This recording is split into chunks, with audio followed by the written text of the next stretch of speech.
'n vraag wat mens dikwels hoor. As God dan 'n God van liefde is, hoe kan hy toelaat dat daar soveel pyn, smart en lyding in die wêreld wees? Hierdie is sekerlik een van die mees diepgaande en uitdagende vrae in die teologie, waarna dikwels ook na verwys word as die probleem van die bose. Dit weerspieël diepe kommer, hoe 'n liefdevolle, almagtige God lyding in die wêreld kan toelaat.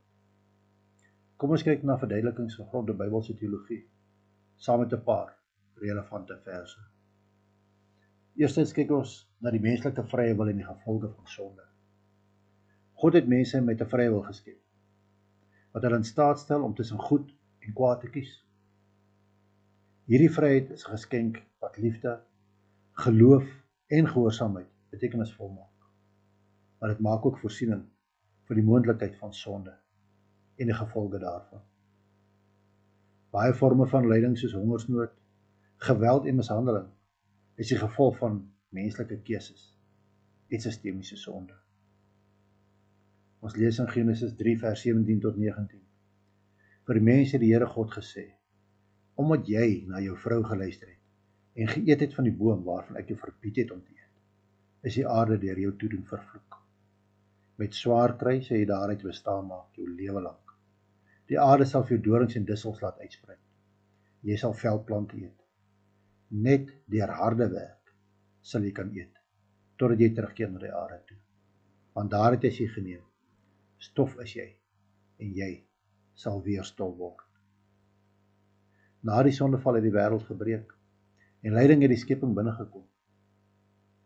Mense dra 'n mate van verantwoordelikheid vir die pyn in die wêreld, as gevolg van sonde.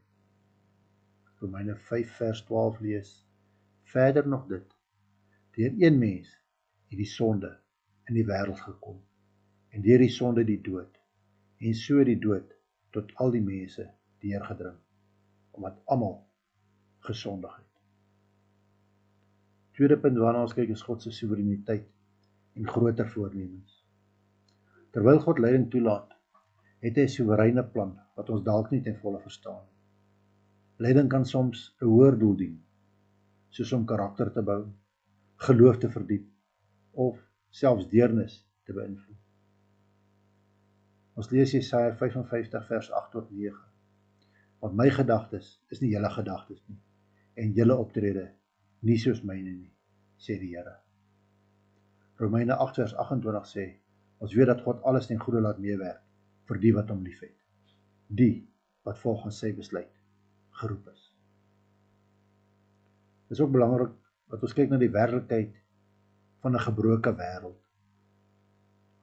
Ons leef in 'n gefalle wêreld, en lyding is deel van daardie werklikheid. Natuurrampe, siektes en menslike boosheid herinner ons daaraan dat die skepping op verlossing wag. Ons lees in Romeine 8 vers 22.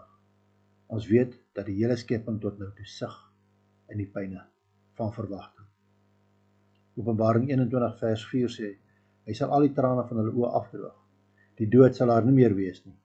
Ook leed, smart en pyn sal daar nie meer wees nie. Die dinge van vroeër het verbygegaan. Die vierde punt waarna ons kyk is God se teenwoordigheid in lyding. Die Bybel verseker ons dat God nie ver van ons pynig is nie. Deur Jesus Christus het God menslike lyding betree en dit eerstehands ervaar. Hy bied vertroosting, hoop en verlossing. Psalm 34 vers 19 lees. Die Here is naby aan die gebrokenes. Hy help die moedeloses. Hebreërs 4 vers 15. Die hoëpriester wat ons het, is nie een wat geen medelee met ons swakhede kan hê nie. Hy was immers in elke opsig net soos ons aan versoeking onderwerp, maar hy het nie gesondig nie. Die vyfde punt waarna ons kyk is God se oproep vir geregtigheid en deernis. God roep sy mense op om lyding en ongeregtigheid te beveg en beklemtoon ons rol in die verligting van pyn. Terwyl God lyding toelaat, beveel hy ons ook om sy hande en voete in die wêreld te wees. Ons lees in Micha 6 vers 8. Mens, die Here het jou bekend gemaak wat goed is. Hy vra van jou dat jy reg sal laat geskied, dat jy liefde en trou sal bewys, dat jy bedagsaam sal lewe voor jou God. Matteus 25, vers 35 tot 40 lees ons. Ons sien hoe dat Jesus identifiseer met die lyding en sê, alles wat u vir een van die geringstes van my broers en susters gedoen het u vir my gedoen. Gaan lees gerus hierdie gedeelte. Matteus 25, vers 35 tot 40. Die 6de punt waarna ons kyk, is die hoop op ewige geregtigheid. God se geregtigheid is nie beperk tot hierdie wêreld nie. Diegene wat gruweldade pleeg, sal geoordeel word, en die regverdiges sal geregverdig word.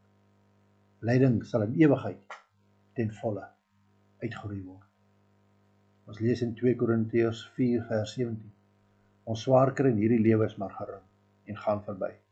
Maar dit loop vir ons uit op 'n heerlikheid wat alles ver weg oortref en wat ewig bly.